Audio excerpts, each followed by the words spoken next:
नमस्कार, मैं डॉक्टर रोज़ी शाह। आज हम बीए सेकेंड ईयर के फर्स्ट पेपर में प्रश्नावली की रचना कैसे की जाती है उस संबंध में अध्ययन करने जा रहे हैं। प्रश्नावली की रचना।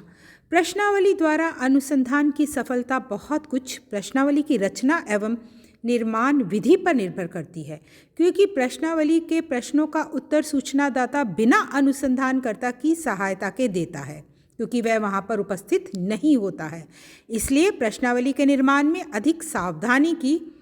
बनाने में अधिक सावधानी की आवश्यकता होती है। और इसी प्रकार वर्गीकरण में सुविधा हो, इस दृष्टि से भी प्रश्नावली को सरल एवं स्पष्ट बनाया जाना चाहिए, नहीं तो प्रश्नावली की उपयोगिता समाप्त हो सकती है। प्रश्नावली की रचना करते समय 3 बातों का विशेष रूप से ध्यान रखना चाहिए। एक, हमारी जो अध्ययन की समस्या है। दूसरा, प्रश्नों की उपयुक्तता, प्रकृति एवं शब्दावली। और तीसरा, प्रश्नावली की बाह्य आकृति अथवा प्रश्नावली का भौतिक पक्ष। अब तीनों इन विशेष बातों पर जिन पे प्रश्नावली की रचना करते समय ध्यान देना चाहिए, उनके बारे में मैं आपको बताने जा रही हूँ। सबसे पहले मैं आपको बताऊँगी अध्ययन की समस्या। प्रश्नावली विधि द्वारा अध्ययन करने और प्रश्नों की रचना करने से पूर्व ये आवश्यक है कि समस्या के जिस समस्या का हम अध्ययन कर रहे हैं उसके विभिन्न पक्षों का विश्लेषण किया जाए, ताकि ये स्पष्ट हो जाए कि समस्या के किन पक्षों से संबंधित सूचनाएं हमें प्राप्त करनी है और प्रश्न बनाने हैं। ऐसा करने से समस्या के किसी आवश्यक पक्ष के छूट जाने की संभावना बहुत कम रहती है। साथ ही कम और महत्वपूर्ण पहलुओं के संबंध में कम और अधिक प्रश्नों का डिवीज़न ऑफ क्वेश्चंस, मतलब प्रश्नों का बंटवारा भी किया जा सकता है। दूसरा, विषय के बारे में अनुसंधानकर्ता के जो पूर्व अनुभव हैं वह प्रश्नों के निर्माण में उपयोगी सिद्ध हो सकते हैं, जिससे कि सभी प्रश्नों के सम्मिलित होने की संभावना बनी रहती है। तीसरा, विषय से संबंधित जो उपलब्ध साहित्य है, यानी जिस समस्या का अध्ययन कर रहे हैं उससे संबंधित जो साहित्य है का भी प्रश्नों के निर्माण में उपयोग किया जाना चाहिए। इसी प्रकार विषय के विद्वान एवं मित्रों का भी प्रश्नों के निर्माण में सहयोग प्राप्त किया जाना चाहिए। स्थानीय परिस्थितियों का ज्ञान रखने वाले लोगों का भी प्रश्नों के निर्माण में सहयोग लिया जाना चाहिए। ये हमारी समस्या, अध्ययन की जो समस्या उस पर निर्भर करता है कि स्थानीय परिस्थितियों का ज्ञान किन लोगों को है और प्रश्न निर्माण में हम उनका सहयोग लें। प्रश्नावली की रचना से पूर्व क्षेत्र तथा सूचनादाता के विस्तार को भी ध्यान में रखा जाना चाहिए। क्षेत्र बड़ा होने पर सैंपलिंग या निदर्शन की संख्या तय कर लेनी चाहिए। इसी प्रकार प्रश्नावली के निर्माण के समय अध्ययन की इकाइयों को भी निश्चित एवं परिभाषित कर लेना चाहिए। प्रश्नावली के निर्माण से पूर्व समस्या के विभिन्न पक्षों की जानकारी प्राप्त करना अत्यंत आवश्यक है। अब मैं आपको जो बताने जा रही हूँ वह है प्रश्नों की उपयुक्तता, प्रकृति एवं शब्दावली। प्रश्नावली में किसी भी प्रश्नों को सम्मिलित करने से पूर्व ये देखना चाहिए कि ये विषय के बारे में सूचना एकत्र करने में कितने सहायक होंगे।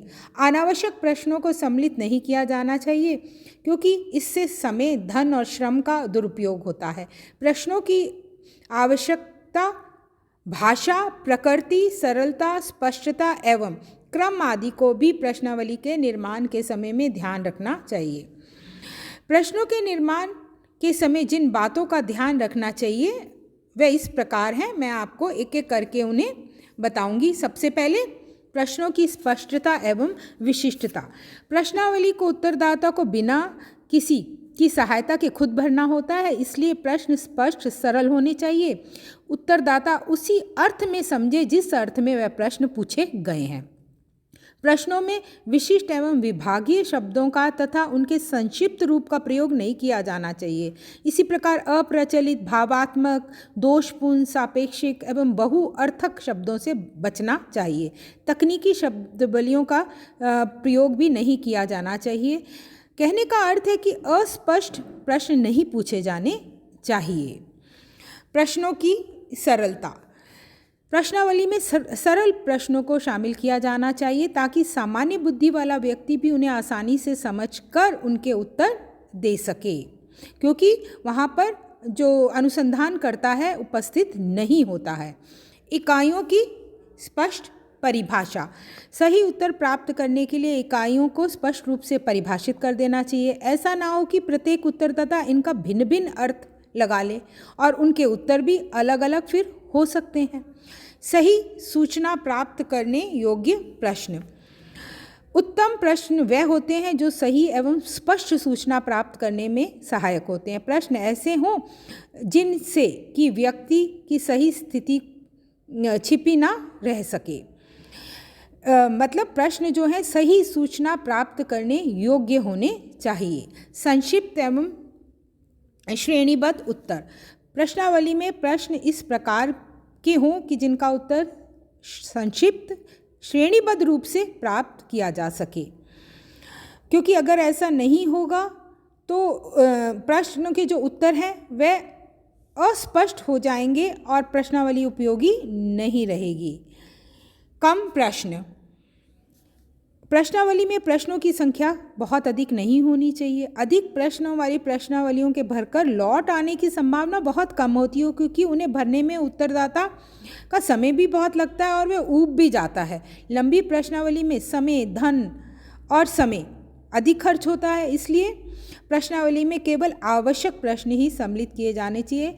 कहने का अर्थ है निरर्थक जो प्रश्न हैं वो शामिल नहीं किए जाने चाहिए। गणना। प्रश्नावली में इस प्रकार के प्रश्नों को शामिल किया जाना चाहिए जिनकी गणना, वर्गीकरण, सारणीकरण आसानी से किया जा सके। अधिकांश प्रश्नों के उत्तर हाँ या ना में होने पर अध्ययन में वस्तुनिष्ठता बनी रहती है। गुप्त सूचनाएं। प्रश्नावली में सूचनादाता से संबंधित गुप्त सूचनाओं को जानने वाले प्रश्न शामिल नहीं किए जाने चाहिए, क्योंकि ऐसे प्रश्नों का उत्तर वह नहीं देना चाहेगा। अत्यधिक गहन सूचनाएं। प्रश्नावली में इस प्रकार के प्रश्नों को भी सम्मिलित नहीं करना चाहिए जो व्यक्ति के बारे में गहन सूचना प्राप्त करने वाले हों। इसमें व्यक्ति के नाराज होने की संभावना रहती है, तो इस प्रकार के प्रश्नों से बचना चाहिए। पथ प्रदर्शक प्रश्नों से बचाव। पथ प्रदर्शक प्रश्नों से बचाव करना चाहिए। प्रश्नावली में ऐसे प्रश्नों से बचा जाना चाहिए जो स्वयं उत्तरदाता की ओर संकेत करते हों। संकेतात्मक प्रश्न जो होते हैं वह नहीं पूछे जाने चाहिए, क्योंकि इन प्रश्नों के उत्तरों में पहले से ही सकारात्मक पक्ष मौजूद होता है जिनका उत्तरदाता कभी कभी समर्थन कर देता है और हमें सही उत्तर नहीं मिल पाता है। तकनीकी शब्दों की व्याख्या। तकनीकी, जहाँ तक संभव हो प्रश्नावली में तकनीकी शब्दों का प्रयोग नहीं किया जाना चाहिए। यदि ऐसा करना आवश्यक हो तो उन तकनीकी शब्दों को स्पष्ट करना चाहिए, उनकी परिभाषा, व्याख्या दी जानी चाहिए ताकि उत्तरदाता को वह तकनीकी शब्द समझ आ सकें। कल्पनात्मक प्रश्न। प्रश्नावली में ऐसे प्रश्नों को भी सम्मिलित नहीं करना चाहिए जिनका संबंध वास्तविकता से ना होकर कल्पना से हो। दक्यानुसी, भावात्मक एवं प्रभावशाली शब्दों से बचाव। प्रश्नावली में भावात्मक, दक्यानुसी, प्रभावशाली शब्दों का प्रयोग नहीं किया जाना चाहिए। ऐसे शब्दों के प्रयोग से उत्तरदाता में पक्षपात आने की संभावना बनी रहती है, इसलिए व्यक्ति को ऐसे प्रश्नों के उत्तर सामान्यतः नकारात्मक भी हो सकते हैं, क्योंकि प्रश्नों के सकारात्मक उत्तर देने पर व्यक्ति की दक्यानुसी विचार हैं उसके ऐसा उसे सिद्ध किया जा सकता है। इसलिए उसे भय रहता है कि उसे दक्यानुसी ना समझ लिया जाए, इसलिए वह इन प्रश्नों से बचेगा। व्यंग्यात्मक प्रश्नों से बचाव। प्रश्नावली में इस प्रकार के प्रश्न नहीं होने चाहिए जो सूचनादाता पर व्यंग करते हों। ऐसी स्थिति में प्रश्नों का उत्तर प्राप्त करना संभव नहीं होता है। पारस्परिक पुष्टि वाले प्रश्न। प्रश्नावली में ऐसे प्रश्नों को सम्मिलित करना चाहिए जो एक दूसरे की पुष्टि करते हों। ऐसे प्रश्नों में सूचनादाता द्वारा दिए जाने वाले अशुद्ध उत्तरों का पता लग जाता है और उन्हें ठीक किया जा सकता है। मैं प्रश्नों के बारे में आपको विस्तार से वैसे अनुसूची, जब मैंने आपको अनुसूची का चैप्टर पढ़ाया था उसमें भी बता चुकी हूँ। अब हम जानेंगे प्रश्नावली की बाह्य आकृति अथवा भौतिक पक्ष। प्रश्नावली की सफलता केवल प्रश्नों की भाषा एवं शब्दों पर ही निर्भर नहीं करती, बल्कि उसकी भौतिक बनावट पर भी निर्भर करती है। प्रश्नावली भरते समय अनुसंधानकर्ता स्वयं वहाँ पर उपस्थित नहीं होता है, अतः सूचनादाता का ध्यान आकर्षित करने के लिए प्रश्नावली की भौतिक बनावट बाह्य रूप जैसे उसका आकार, कागज़, रंग, रूप, छपाई, लंबाई आदि आकर्षक होनी चाहिए। प्रश्नावली के भौतिक पक्ष में जिन बातों का ध्यान रखा जाना चाहिए उनके बारे में मैं अब आपको बताऊंगी। सबसे पहले आकार। सामान्यतः प्रश्नावली बनाने के लिए कागज़ का आकार 8 इंच इंटू 12 इंच अथवा 9 इंच इंटू 11 इंच का होना चाहिए, जिन्हें आसानी से मोड़कर लंबे लिफाफे में रखा जा सके। किंतु वर्तमान में छोटे आकार की प्रश्नावली जो कि पोस्ट कार्ड साइज़ की में होती है का जो प्रचलन है वह बढ़ गया है और कम जो पृष्ठ होते हैं उनकी प्रश्नावली होने पर डाक व्यय भी मतलब भेजने में भी धन कम खर्च होता है और इसके भरकर सूचनादाता के भरकर उस प्रश्नावली के लौट के आने की संभावना भी अधिक रहती है। लंबे आकार की प्रश्नावली को डाक द्वारा भेजने पर फटने का भी डर रहता है क्योंकि वो बड़ी होती हैं। दूसरा, कागज़। प्रश्नावली के लिए प्रयोग किए जाने वाले कागज़ भी मजबूत, कड़ा, चिकना, टिकाऊ होना चाहिए। खुरदुरा व एवं फटने वाला कागज़ नहीं होना चाहिए। जहाँ तक हो कागज़ रंगीन हो ताकि वह आकर्षित लगे। विभिन्न प्रकार के विषयों से संबंधित प्रश्नावली में भिन्न भिन्न रंगों के कागज़ों का भी प्रयोग किया जा सकता है जिससे उन्हें छांटने में आसानी रहे। कागज़ पतला होने पर डाक व्यय भी कम लगता है। छपाई। प्रश्नावलियों को छपाया जा सकता है अथवा साइक्लोस्टाइल मतलब उसको साइक्लोस्टाइल द्वारा मतलब उसकी फ़ोटोकॉपी निकाली जा सकती है। छपाई स्पष्ट व शुद्ध होनी चाहिए। जो भी हम प्रक्रिया अपनाएं उसमें जो छपाई है वह स्पष्ट और शुद्ध होनी चाहिए ताकि उन्हें आसानी से उत्तरदाता पढ़ सके। आकर्षक छपाई सूचनादाता पर मनोवैज्ञानिक प्रभाव भी डालती है। प्रश्नावली की लंबाई। प्रश्नावली बहुत अधिक लंबी भी नहीं होनी चाहिए जिससे भरने में उत्तरदाता नीरसता और ऊब महसूस करे।